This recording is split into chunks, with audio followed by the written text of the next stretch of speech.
My guest this week is Luka Buda.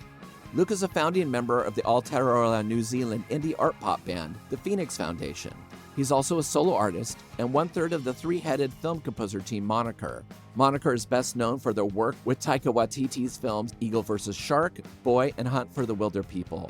But most recently, they scored the upcoming SpongeBob SquarePants film, Saving Bikini Bottom, the Sandy Cheeks movie. Since it formed late last century, the Phoenix Foundation have released 7 albums and 4 EPs, and as a solo artist, Luke put out his third album, Buda, in 2021, of which he says, the songs are mostly about me feeling tired, old, and fat, but still being up for it. In 2024, he released an embarrassing dad dance video for his single, Very Special Feeling, which has inexplicably not gone viral.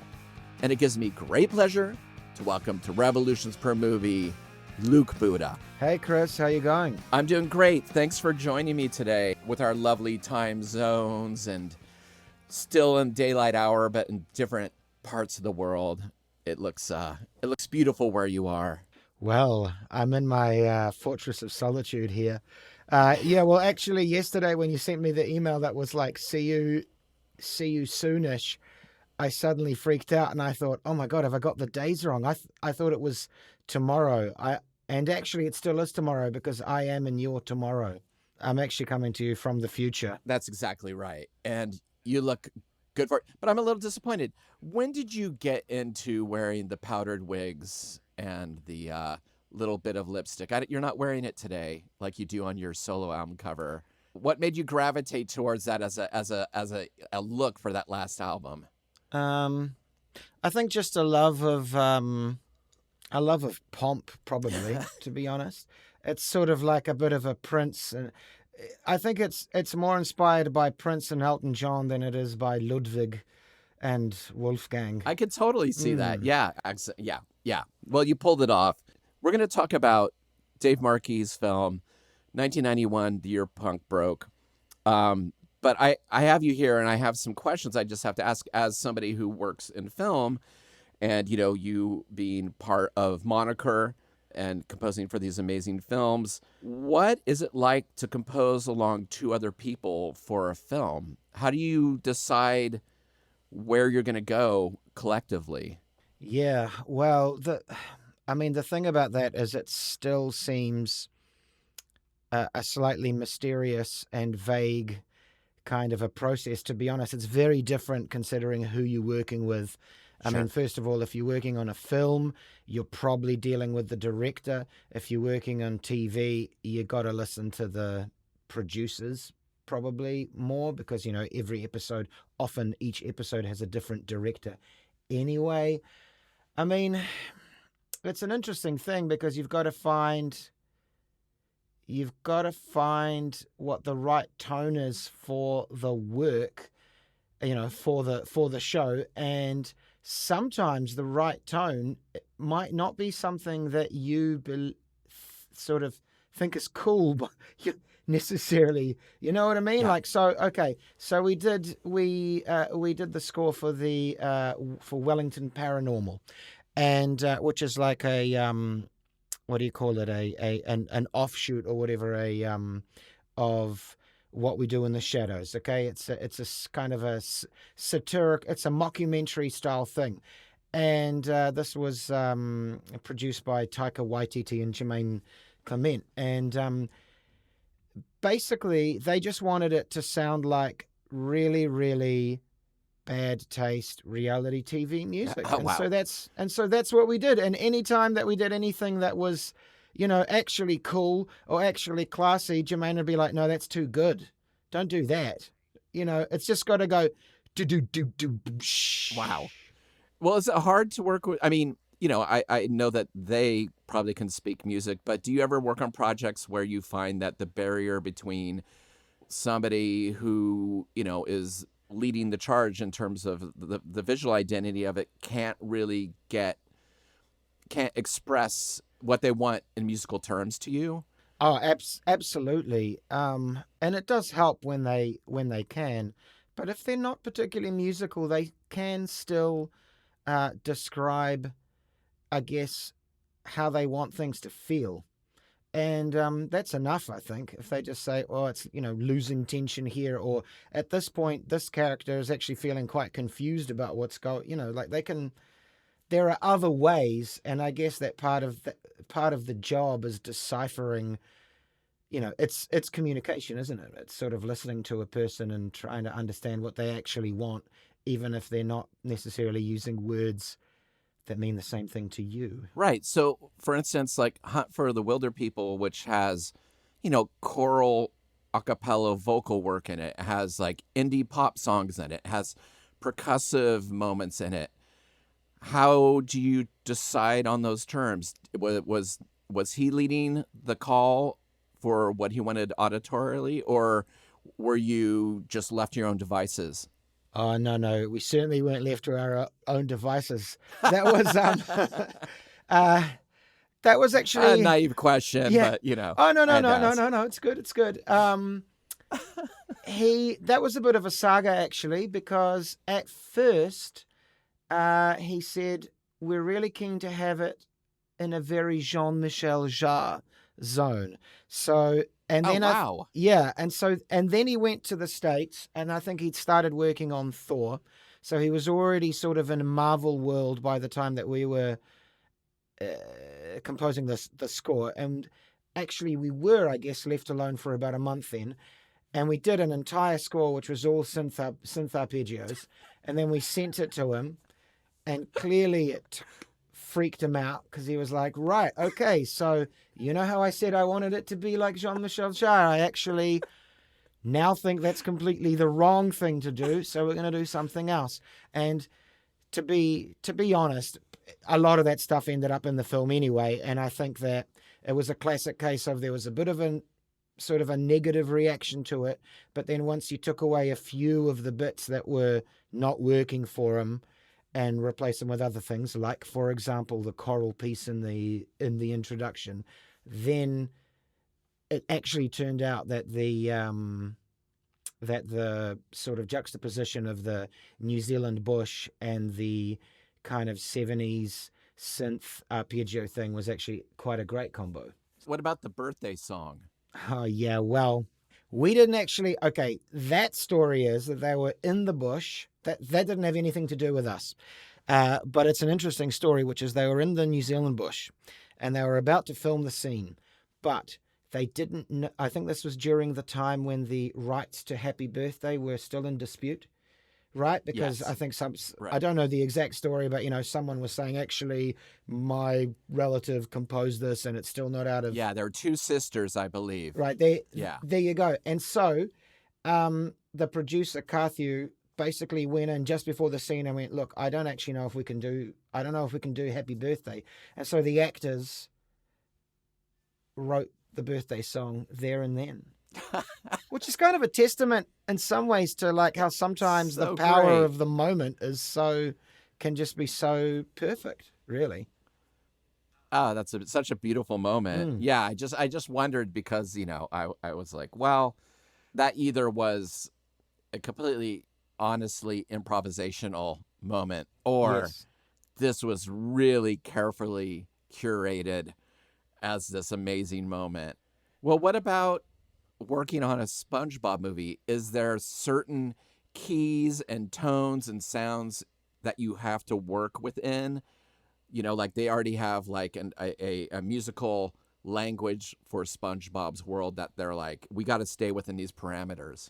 That's a great question, and it's great as a follow-up to Hunt for the Wilderpeople, because one of the things about the Taika films is that he did not want the score to highlight or to hit the points. He didn't want a score that's like, it's the suspense to the door opening, the door opens, the score stops, dun dun, who's at the door, right? He wants, so that's a very different kind of a challenge where you have to find something that kind of works both with it but in its own little space, and I guess creates an atmosphere that is correct to the emotion of the scene without being prescriptive. Whereas with a SpongeBob film, you are hitting every single cue that there is.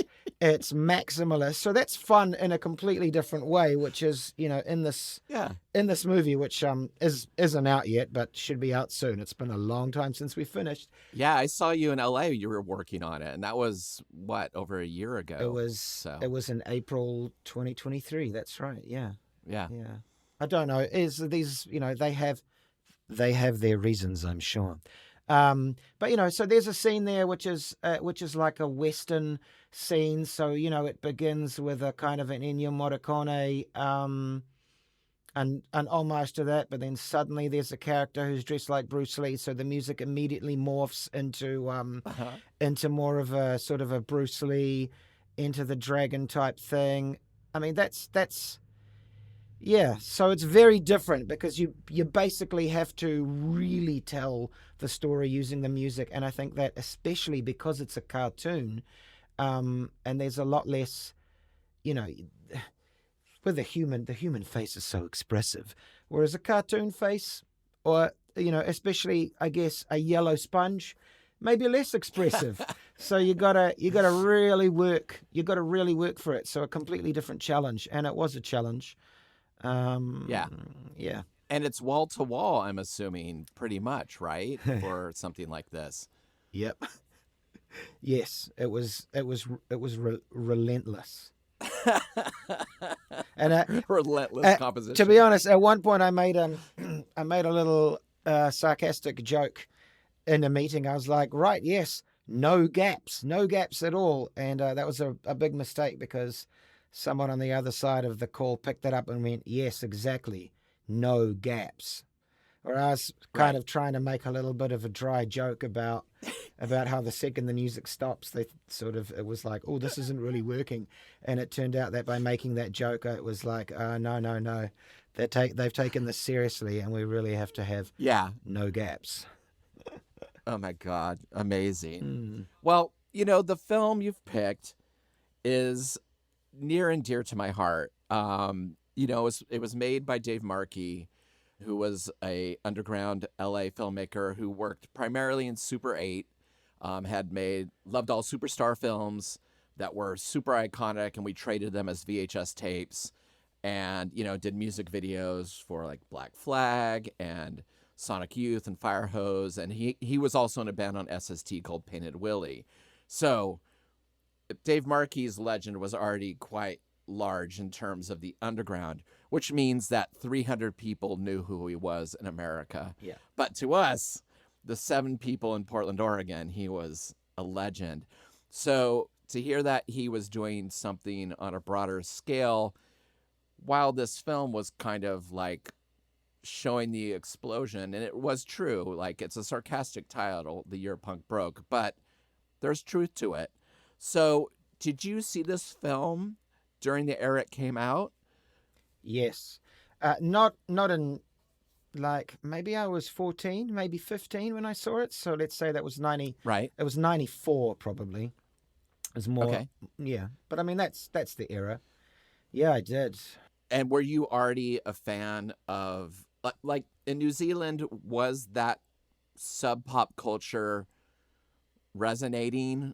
Was it unavoidable? Oh yeah. Oh shit. Yeah. I mean, I'd say that, it was my one of my hugest teenage moments was going up to Auckland to, remember I was a teenager, was just to go and see Pearl Jam at one of their 2 nights in the stadium there. It's of course, and I know that they are the commercial end of that, but like they are also part of that era. So yeah, of course it was huge. Sonic Youth, actually, it was one of those random things of that time where the way I got into Sonic Youth is that somebody lent me the videotape of the Goo videos. So every single song on Goo, had a video made by a different, some of them I think were like video artists as opposed to music video directors. Yeah, Dave Markey did one of them, and they had all sorts of, they had Richard Kern and all sorts of underground artists making stuff. Mildred Pierce, right? That was the Markey one. Yep. And what I mostly remember about that video, the Goo video, is that I didn't quite get it at first. And it is interesting to me, and this is perhaps a little bit of a kind of a boomer whinge, but we can roll with that, right? You know, the way in those days you'd get something like that, like a VHS or a tape or a CD, whatever, and you wouldn't necessarily get it at first, but you'd keep going with it, and that's what I remember. Yes. I remember basically, Yes. I'm pretty sure that, you know, Sam, my buddy from the Phoenix Foundation, he, you know, which our band, he had cool older brothers, and he was kind of like, oh, you got to watch this, you got to listen to this, and yeah, I don't think I liked it at first. I just kept watching it, and now, like, I love Goo. It's probably my favorite Sonic Youth album, possibly because it's the one that made me fall in love with the band, you know? Right. So, yeah. And then 1991, the year punk broke. I mean, it's quite a different thing. But I just remember loving Thurston's just, you know, the kind of stream of consciousness. I've smoked so much hash on this tour. I'm just talking shit, and it's mostly hilarious shit, right? Yes. Like things like him saying, people of the universe, tonight will be the night that the skies will open and spray forth the divine hand with the pointed finger and say, everyone, you're not just a duck, you're human. You are human. Go forth and thrash. And the scene that I don't know why, but I never forgot it, when he's walking to the stage with the guy who's got the microphone in front of him, and he's like, I'm going to vomit, and then I'm going to douse the vomit in a lighter fluid. I don't know it verbatim, but, you know, I'm going to kick it into the audience, and I'm going to just do it. Well, it's such a funny era, because this was the era where it was getting affordable to film anything, right? So the novelty of being filmed cheaply with video or, you know, Super 8, it was like people were just wanting to be comedians and actors and just have fun with it. They were on all the time, which when I first heard Sonic Youth, they did not seem necessarily, like, listening to those records, that they were a charisma band, right? That they were necessarily funny, or goofy, or, you know, or even did they rock? I didn't know when I had those, you know, Bad Moon Rising. I was like, this is intense, but I have no idea what this is going to be like live. But I agree with you, having those records that just didn't make a mark on you on the first couple listens. One of the biggest ones for me is Up on the Sun by Meat Puppets. I was like, what happened? Like, Meat Puppets 2 is over here, and now they're kind of doing this out of tune, vocal, atonal, Grateful Dead thing. I assumed it was Grateful Dead because I'd never heard the Grateful Dead. But then you just had it, and you're like, well, let me try it again. And then you're like obsessed with it, and it becomes your favorite thing. And I just think those things are, just like you said, I think are pivotal. They are pivotal, and they do seem like just through I think it's much harder to do that these days. And, you know, again, I'm 45, and I'm keenly aware that I do not want to become a older person who, you know, sort of like sort of disses any, you know, young people's culture. Like, it's a very undignified thing, I think, that keeps repeating. And so, you know, like, you got to, like, I don't know, just understand that the time from your generation, that stuff wasn't the best and everything else sucks. It's just the stuff that meant the most to you, and have some grace. I don't know. I mean, you don't have to love it, but just you don't have to be like blah blah blah blah. You know, like, yeah, you just accept it. I was such an opinionated little shit when I was younger. But partly because people were so opinionated about the things I loved, and music was so important to me that it's just like I missed out on some great stuff because I just wasn't listening, right? I just was like, nope, that's over there in that camp. I can't do that. And now it's like I missed out on so much great stuff because of it. So, it's just I think it's healthier nowadays. It's actually quite an interesting thing to touch on because one thing, watching this film and thinking about all the people in it and how I don't really know if I don't know what the kind of correct term is, but it's very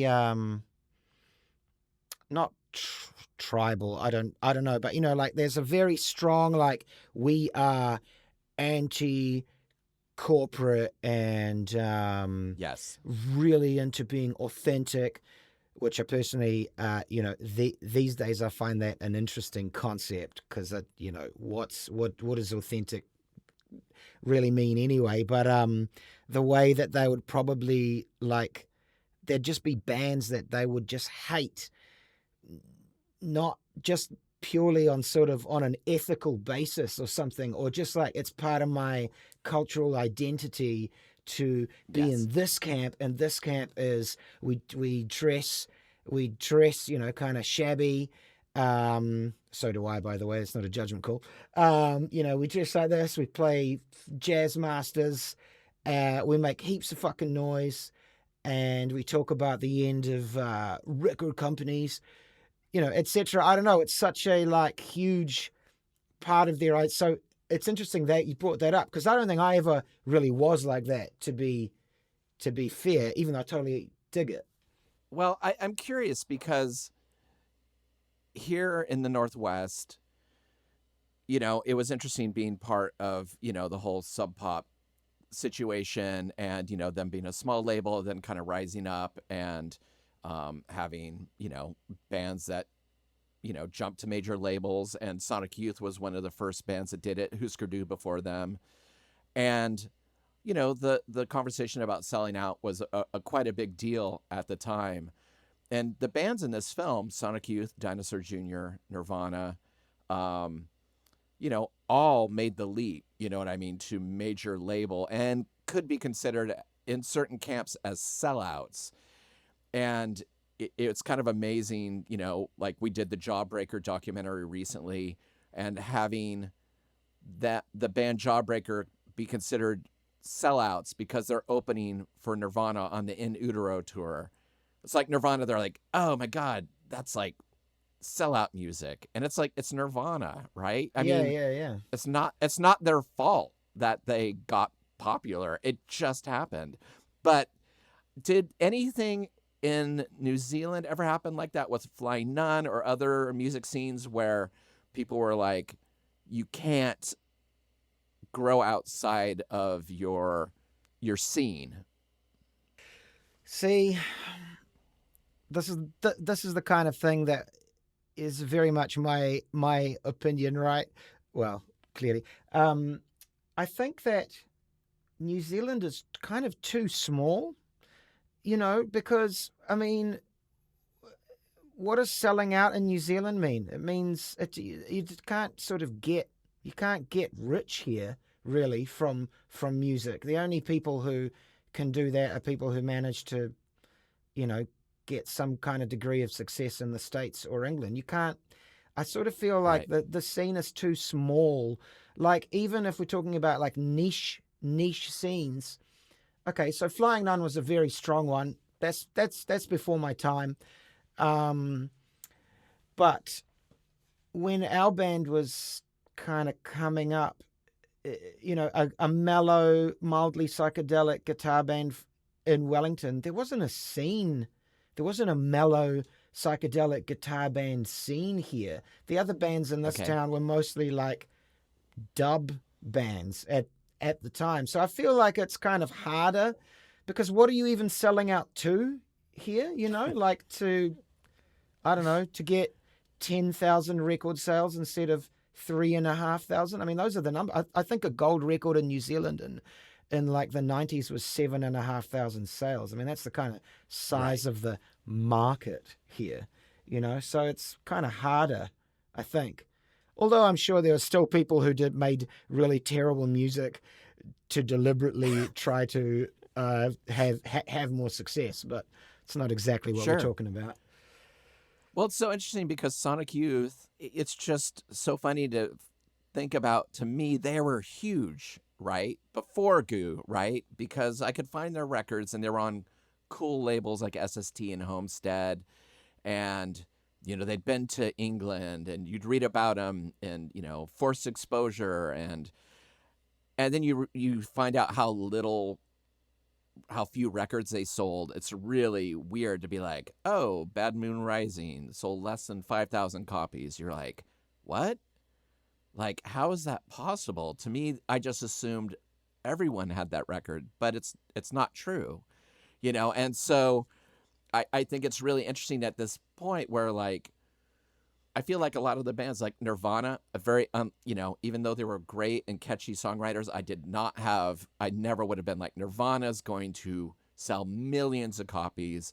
They're going to push Michael Jackson off the charts. And for a few years, they're going to change the face of music forever. Sonic Youth are going to be in the conversation. Teenage Fan Club's going to be on Saturday Night Live. It just was like, no way.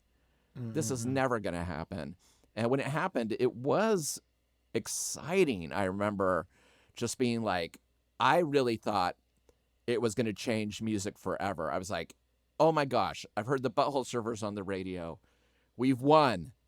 And then, it's just amazing how quick this scene that's documented in this film really lasted in terms of popular culture. The band still went on. Sonic Youth made, mountains of records in San Dinosaur Jr., but that the fact of them hitting a wider audience, there was a ceiling at some point.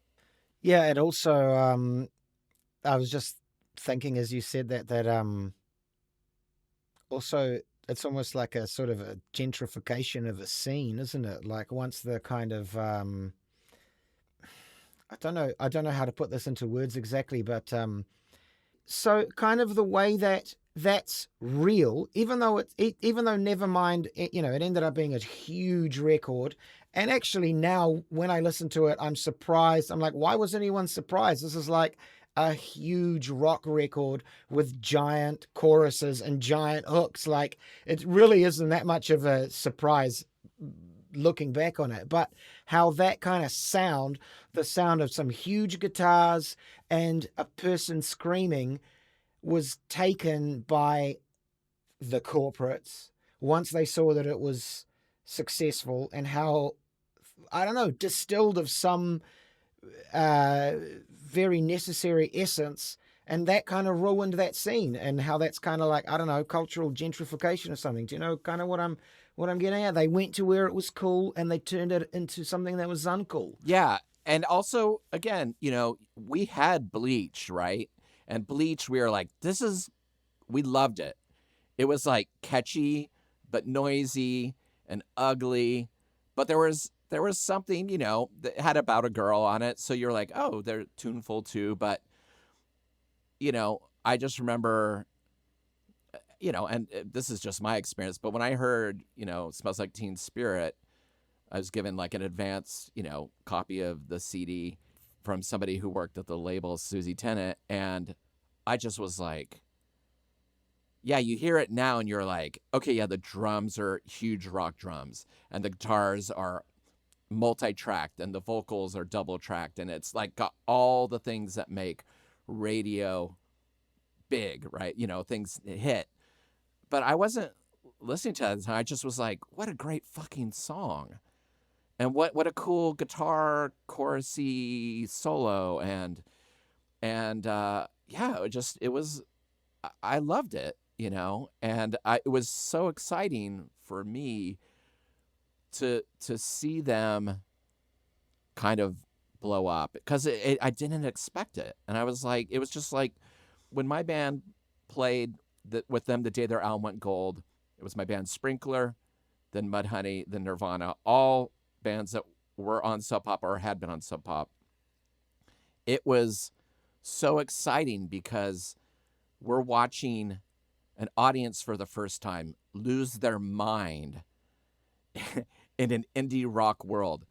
Now, when I'd go see Sonic Youth, we would be kind of nodding our head a bit, you know, but we weren't screaming the lyrics of Schizophrenia back to them. This was just, it felt really kind of special. It was cool because I'd never seen anything in the underground have that kind of passion from an audience where people were just expressing themselves, and they, you know, just honestly, they didn't care. They were in love with it. That's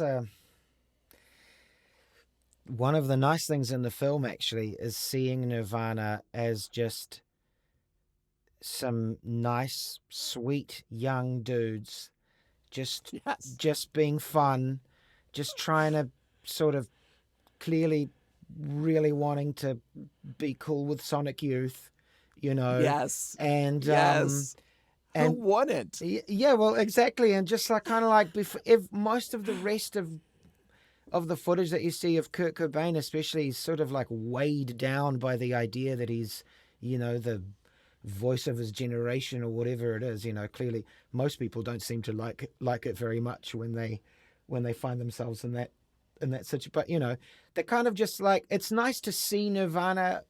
They're geeks. Yeah, they're just like some fun guys rocking out, basically. And same with Sonic Youth. Like, I love that they're all wearing cut-off shorts, baseball hats, sunglasses, an oversized t-shirt. I'm like, they look the role. It was so normal back then. The flannel was still there, and it wasn't a parody yet. It was like, this is how we dress. This is what we wear. And we wear, like, you know, vintage, you know, dresses if we need to. But yeah, just the intoxication for them to be asked by Sonic Youth to go on a European tour and see their favorite band play every night at a point where they really were at the height. Sonic Youth in this film, I think, are at the height of their powers in terms of, you know, Goo's already out.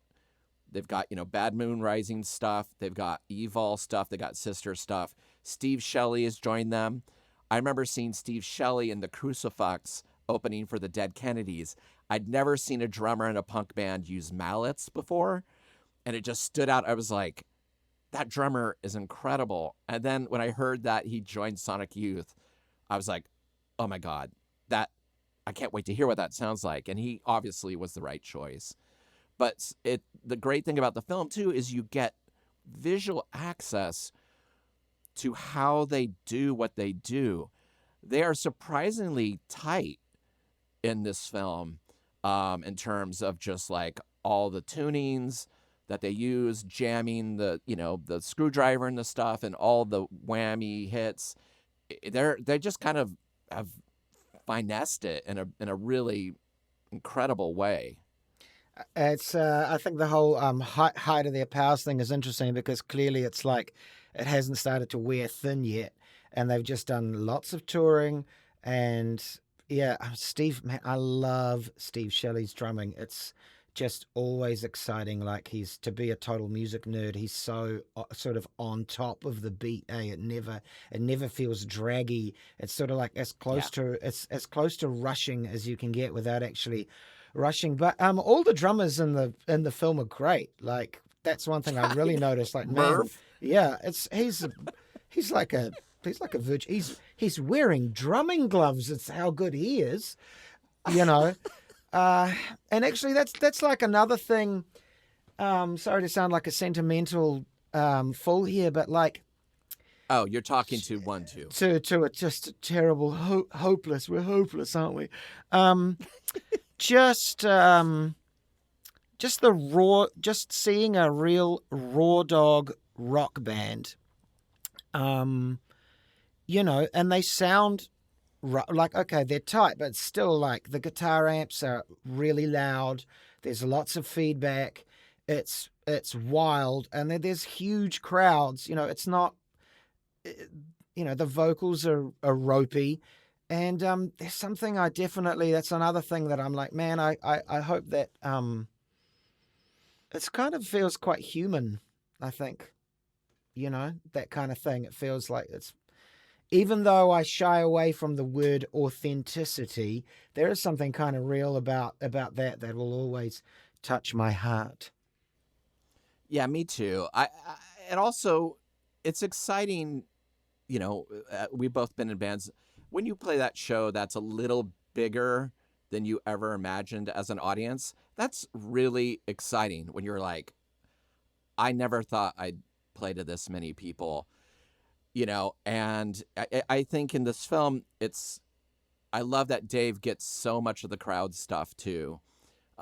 Dave is pretty much, they're shooting from the sides too, sometimes behind the drums, but a lot of it is from the vantage point of kind of like where the space between a Reading Glastonbury crowd starts and the stage begins, that gap where people are pushed over when they're dehydrated or passed out or whatever.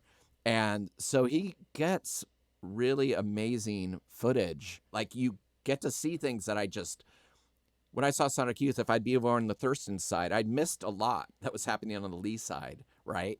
And kind of being like, wow, Kim did this, I didn't know that, right? Or the way she's so fucking cool. The way she stops playing bass when she sings in some songs and just grabs the mic. I'm like, that is such a cool technique. People don't tend to stop playing their instrument, especially a bass, when they start singing. And it's like, I found it incredibly powerful. Yeah, they're great. I never saw them, man. Oh. Yeah. That's another... It's another slightly sort of a New Zealand angle chat here. Is sometimes, currently, I personally am feeling very much at the very end of the world, and at the very edge of the world in New Zealand. And at other times, I think I felt more connected. But I definitely was like watching this film, and I was like, man, this is bringing home to me a little bit how far away we are over here, because in the 90s we had one festival really, which was called the Big Day Out, and that's when the alternative bands would come. And other than that, it's pretty hard for bands to get here. Yeah, no, I get it. I say that as a person who's had to leave here as a band, which is also hard. Financially, I guess it doesn't make much sense. No. I feel like Mudhoney plays Australia and New Zealand a lot still, but I feel like there's a lot of bands that it's just too much, I think that like Australia seems like quite far for most bands, and then like New Zealand's another 3.5 hour flight, to play to a way smaller audience. But I think it's nice. It's nice for people when they make it here. Yeah. But yeah, I mean, Sonic Youth came, but maybe, I don't know, I missed them, so I'm bummed out by that. I would have, yeah. I saw great shows by them, and I saw really funny shows where they just couldn't get it together. They used to have like barrels on stage, or I think there were barrels in my mind, but they would have just their guitars in kind of a space, and they would just pull them out, and they'd take forever to tune between songs. And then eventually they got like a friend of ours, Nick Close, did guitar tech for them. And I just can't even imagine what that was like, repairing. And he did Nirvana too. But just like, those shows, sometimes you'd be like, we've been waiting 8 minutes for a song to start. And then it was incredible. Or sometimes it wasn't. And they just start making fun of the song within the song, which happens in the film too, which is, I think, I just love that. As confident as the band are, they're, like you said, they're goofy, they're still innocent. They don't seem like prima donnas. They're having kind of the time of their life. Yeah, well, I mean, look, that's the other thing I think is about this film, is it sort of shows the strange insular madness of tour, right? People just talking in sort of inside jokes that have so many layers that they'd be completely indecipherable to anyone who's outside the immediate touring group, you see that, the guy talking about Thurstonitis and Thurston walking around pretending, giving directions to people or whatever somewhere in Germany, just trying to kind of, because actually there's just so much time in limbo on tour that you kind of go mad, so you may as well have fun, because you're just waiting around, right? There's just so much waiting around. When I first sort of suggested this film, I hadn't realized at that moment what an amazing kind of historical document it really is. I read somewhere actually that Lee Ronaldo had said that it's like Lollapalooza before it's sort of like a window into what would happen. Mm-hmm. And yeah, I don't know. Everything about it feels so like the 90s that I remember. And actually just even like the kind of wearing that, as we were talking earlier, that Thurston wearing the veneer of the kind of sarcastic, slightly self-depreciating, but very, very much not kind of being sincere. Not to say that he was being innocent, but it's always like there's always an act, right? There's always like there's always an angle, there's always an act, and his kind of like free-flowing verbal diarrhea stuff. It kind of reminds me of Beck as well, who's who was huge in my world. I was like, wow, this is the kind of like 90s vibe. Is this sort of like, I mean, I guess it's sort of absurdist beatnik vibe, right, or something. Well, I have to wonder too if there was a little bit of uncomfortableness of just being like, oh, we're like, there's deli trays here, okay, and we've got per diems and things like that, like things that are just new, right? And being on camera, maybe there's a little bit of a self-consciousness to poke a pin in it, because they are on a major label at this point, but a lot of the talk in the film is about destroying the major label system and the entertainment system, but they were part of it, right? And I know that, they were, there were people who were not into that they had made that leap and thought that Goo was a sellout, right? Compared to where they came from.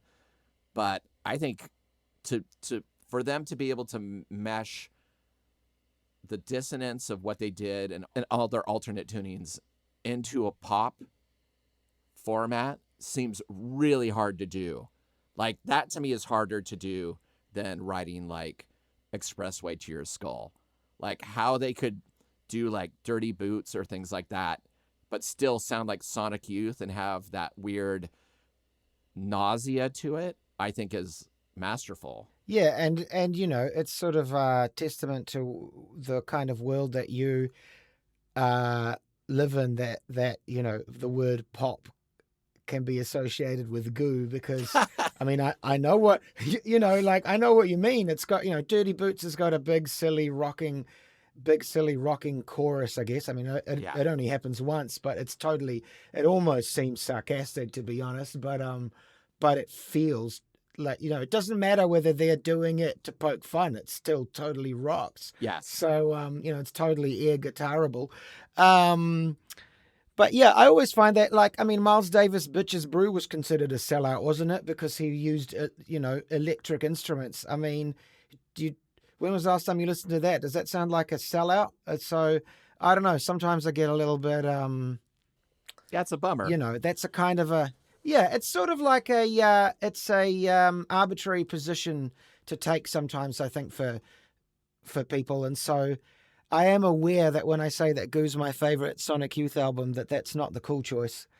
But hey, man, I'm just being authentic to me, okay? I love Goo. I think it's amazing. It's just fun, right? It's a fun album, I reckon. It's fun, and it sounds like, well, it's actually, you've already defined it. It's like Sonic Youth, but with some fun hooks. I don't know. I think it's kind of like the best of both worlds. I agree. And, a lot of people will be like, Evolve or Sister, or, I mean, it's just like Kill Your Idol. I mean, you could go anywhere with them, but I love that they just kind of learned to write songs.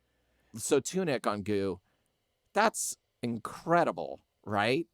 It's catchy, but haunted. And it's, yeah, like, how could you be like, this is like not as good as anything they did in the past? It's incredible. And it's theirs. They created their own thing, right? You hear, it's really hard to be a band that within a couple seconds you're like, it's Sonic Youth. Yeah. And they got to own that. I think that's really incredible. And so in this film, you get to see these performances. It's really weird that this film also, by the time the film came out, Nevermind had eclipsed what Sonic Youth were, and this was a Sonic Youth film. And I'd kind of forgotten. I hadn't seen it in a while. And what was really funny is when you picked the film, I was like, I've seen it, but I haven't seen it in a while. And then watching it, as soon as Nirvana were doing like Negative Creep and the falsetto and goofing around, and Thurston was doing his like rap stuff, I was like, oh my God, I watched this film all the time. I'd forgotten. I knew the film backwards and forwards, and it freaked me out because in my head, I was like, I watched it twice. But I realized that at the time, just being excited about it, I probably watched it like 50 times or something. And so that was really wild. But man, I watched it once and I remembered so many moments, you know, like that's how much of an impression it made on me. I remember the Thurstonitis, the whole bit with the worst. We got all the worst. The like having that like moment of Courntey Love as well, because by the time I watched the film, Kurt and Courtney were, were a huge celebrity couple. I know that, but they were a huge, they were a huge popular culture presence. Yes, and that's kind of one of the reasons why it's such an amazing document, the film, because it's just before all that. Yeah, and then you get like Gumball in it, just like 3 minutes of psychedelic noise, and you can't tell what's going on. And it's great that, they were like, yeah, let's get the Velvet Monkeys' new project to be in this. I think I didn't realize till watching it recently just what a good film it really is. It's edited incredibly well, considering that it's Super 8. Yeah. There's very little stuff where they're like, okay, well, we're filming some railroad tracks over here because we didn't get enough of Sonic Youth or Nirvana or Dinosaur Jr. on stage. When Dinosaur Jr. are doing a song, you're like, wow, I'm seeing J Mascis fucking rip. Oh, yeah. They're so good in this film, eh? They're so huge and rocking. Oh, my God. It's so funny because the Reading Festival stuff, here was the lineup. So Friday was Babes in Toyland, Silverfish, Nirvana, Chapter House, Dinosaur Jr., Pop Will Eat Itself, Sonic Youth, and Iggy Pop. Then on Saturday, you had Blur, De La Soul, James, Teenage Fan Club, and The Fall. And then on Sunday, you had Bong Water, Ned's Atomic Dustbin, Swerve Driver, Captain Sensible, and the Pooh Sticks. Jesus. That's a pretty fucking good weekend. What era of Blur is that? Good. Yeah, 90. Very early. Yeah, very early. That's why they're the first band on the bill, Sure, so. Yeah. You have to edit out the bit about Pearl Jam. That's not cool. No, you know what? You're not alone, man. Do you know the funny thing about that band as well is that my loyalty to my 13-year-old self is so strong that even though when I hear them now, I'm like, ugh, I just can't bring myself to say mean things about them because I love them so much when I was 13. Yeah, I mean, when you're 13, you live or die by that stuff. And, oh, shit, yeah. Sometimes you're like, oh, wow, I am really humbled by what I was listening to. But other times you're like, I am going to die on this hill. And I don't listen to it at all anymore, but I love it because it is in me deep. Yeah. That's what music sounds like, isn't it? When I put that album on, that's normal music to me. Yeah. Yeah, shit. Well, the Nirvana stuff, I want to talk to you a bit about in this film too, because it just shows how scrappy they are. Like their performances are very carefree and very noisy and very unpolished, but they always kick into a gear where then they start taking it seriously within the song, and it's just like, holy shit, like they are a force, So like Negative Creep, when he's like Negative Creep, like, which I saw them a bunch kind of like take the piss out of their own songs and just kind of goof around. But then you're like, yeah, the riff to Negative Creep is fucking great, So when it kicks in, you're like, all right, this is beautifully ugly. But I'm so glad that they caught so much of, they really were such a physical band in an era where even going to see hardcore bands, the bands often weren't super physical, like the guitar player, the bass player. It was the front person. And having a band where they were all maniacs on stage was really great. The 45-year-old sort of dad in me definitely found like watching Kurt launch himself into the drums. I was just like, oh, my back, like I can feel the drum hardware digging into my tired old back just watching him. And he there's one bit I think where he launches himself into some Marshall stacks and they all fall over him, and it looks like one of them falls on his leg. And actually I had an amazing moment on stage, slipping over for the encore and sliding into the road case that a Fender Twin was on, and it fell on my ankle, and it took about 18 months and lots of physio to get my leg to be okay again. So when I see him do that, I'm like, yeah, rock. And then I'm like, oh God, I hope his poor joints are okay. Smashing his head into a Marshall stack. Oh yeah. And then my favorite move is when he's like wrapped around Chris's head playing guitar. And he's so tall and he's so tiny that like he's basically like wearing a Kurt Cobain body mask, and they're just kind of locked in this really. I don't know. It's so great that they captured that. It's endearing, right? It is. It's endearing. And I remember seeing Nirvana open for Dinosaur Jr. before Nevermind came out. Dave Grohl had just joined them, and it was like, oh my God, they're like a different band. Like their confidence was just huge. And Dinosaur Jr., kind of play with their head down, and it's all in the solos and the playing, but it's not like Jay Mascis is like running around the stage being a maniac or a goofball. You know what I mean? So Nirvana seeing that and then seeing Dinosaur Jr. come on afterwards, I remember people being like, this is kind of a weirder still energy. And it's like, it's Dinosaur Jr. They're supposed to be rocking us. It was really wild. See, basically, Nirvana, are you sort of saying it was a drop? Yes. It was a drop in energy. Mm. Yeah, and I remember people walking out of Dinosaur Jr. People were like, kind of like had enough, and I was like, that's fucking Dinosaur Jr. What just happened? But yeah. I just think Nirvana, it just sounds naive. And I know there were great bands doing great things like Nirvana, but seeing a band from your part of the world just destroy was exciting. It's just, there's no two buts about it.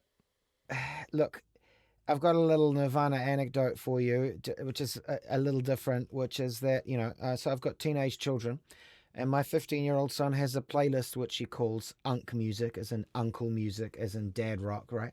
Okay. And he puts it on in the car sometimes, and so we're driving along, and it's like Creedence. And then, because it's totally random stuff, because I'm, like music by TikTok or music taste by TikTok is so totally random and post-modern. And so, we got Creedence, we got Engelbert Humperdinck came on. What? And then ABBA, Lonely as a Man Without Love. He just likes a big tune. And then we had ABBA, and you got one guess now what came on after ABBA, after Creedence Engelbert and ABBA was Nirvana. It was Smells Like Teen Spirit. And I was just like, that was a real moment for me. And I went, wow, okay. Yeah, because that's 30 years ago. And to him, it just sounds like a classic, huge rock song. And that was that was only a couple of weeks ago. And it was kind of an eye-opener for me in terms of, I mean, yeah, it was like, wow, this, to him, it exists in the same space as all of this. Yeah, it is. Again, no one saw this coming. No one was like, 30 years from now, we're like Nirvana will be like on children's playlists next to ABBA and Engelbert Pumper, whatever. Humperdinck. Do you know what his real name is? No, what is it? Jerry Dorsey. Engelbert Humperdinck is his chosen stage name. I love it. Well, what would your stage name be then if you could do one? Jerry Dorsey. That's awesome. I love that. Yeah. So, kind of going back to you talking about how well the film is edited. Mm-hmm. It's true, actually. I actually watched it again this morning. So I watched it straight after we talked about doing this, and I watched it again this morning. And, it struck me as, again, that it's kind of like, it's sort of formless, right? There's not really, there's no like narrative. There's no building tension or anything. It's just like, what do you call it? Fly on the wall. Well, it's not even quite fly on the wall, is it? Because they do a lot of talking to camera, but it's very like, it's like home video style, and somehow it's engaging the whole time. But also how even that aspect of it, the like very deliberately casual approach to making the tour film, and the casual, and the fact that there's no kind of real story. It's just rambling. Is also seemed like a real of the times thing, but it's sort of like, is the word maybe like, it belies how much work it would have taken to make it seem so casual and yet still be an enjoyable film. That actually takes a lot of work to make things appear really natural and casual, I guess. Yeah, Dave did an amazing job. And, this is at kind of the beginning of being able to have access to transferring Super 8 film to a digital format. I think the freedom that he had in terms of editing this was, the reason why he could get it out a year later, which is incredible, where I think a lot of his films were like much longer, narrative, long form, type of projects because of just the inaccessibility of the format and editing it. It still feels like film, even though you're entering a digital age here. There's not any moment in it where they start relying on, oh, look, I have a little home camera now and we're going to throw this video footage in it. Because at that point, I remember you could get like a little, digital videotape camera, borrow it from your uncle and take it on tour and document your whole thing. And then, you were just like, what do we do with this tape? I don't know. What do we do? We can't edit it. I don't know what we do with it. But I just love that the look of the Super 8, like when they're capturing them walking around fairgrounds, or like you said, looking at the different type of sausages. I think it definitely leans into the aesthetic of the time, and also just kind of the lo-fi aspect of where they all came from. Yeah, I mean, you're sort of saying there's like an artistic rigor, right? Yes. So pretty much. And yeah, it's like it's totally all, it's quite considered. It's definitely crafted. I also just want to say I love the microphone. The fact that they're recording the sound with this funny tiny little microphone, and obviously like it's clearly sets Thurston off as well. Like just being given this funny, because it's quite a small. it's either that. I mean, he's a really tall guy, right, Thurston? Yeah. But still, the microphone looks like it's almost like a half-size microphone or something. Yes, it looks plastic. It doesn't have like a windscreen on it. But it helps him with his cosplay almost, eh? Because he likes to Yes. walk around and push the microphone in people's faces. And I want to say, I have to confess to you now that through no deliberate decision, I've not really listened to Dinosaur Jr. And since watching this film again, I'm gonna make a deliberate. I'm making that a life choice from now. I'm going to rectify that. Oh, that that's issue. great. You know, they're just like a band that pass. It's like, oh yeah, I hear Dinosaur Jr. recall, and I just never got around to it. You know. Yeah. Now there's. I mean, I have blind spots too. You just have to. There's too many bands. I was at somebody's house yesterday, and they were just pulling out records and being like, "All right, I want your opinion on this." We're just playing a game. Like, what do you think of Yellow? And I'm like, "Oh, I loved Yellow." You know, and what did you think of this? But there are certain bands where I'm like, didn't listen to it. I know they're a thing, but it just happens, you know. I think You're Living All Over Me, their second album, is incredible. And I don't know if you were a Sebado fan at all. It's kind of the beginning of, there's some really cool 4-track stuff at the end of the record too. But yeah, that album I think you would love. This film is a document of something that had never happened in the underground to this point. And so I think it's a fascinating document to see something that now it's easy to take for granted. But I just remember that feeling of being like, people are going to know who Sonic Youth are. That's incredible, you know, and they deserved it. And they did it on their own terms. They're going to be on Letterman more than once. Yeah.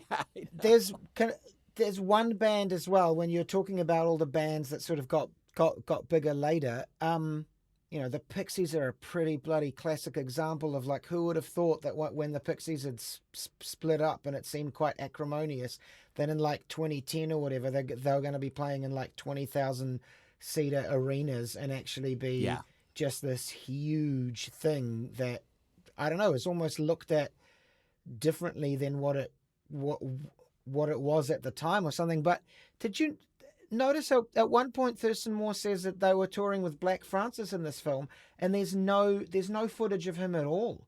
I'd love to see some. I'd love to see some.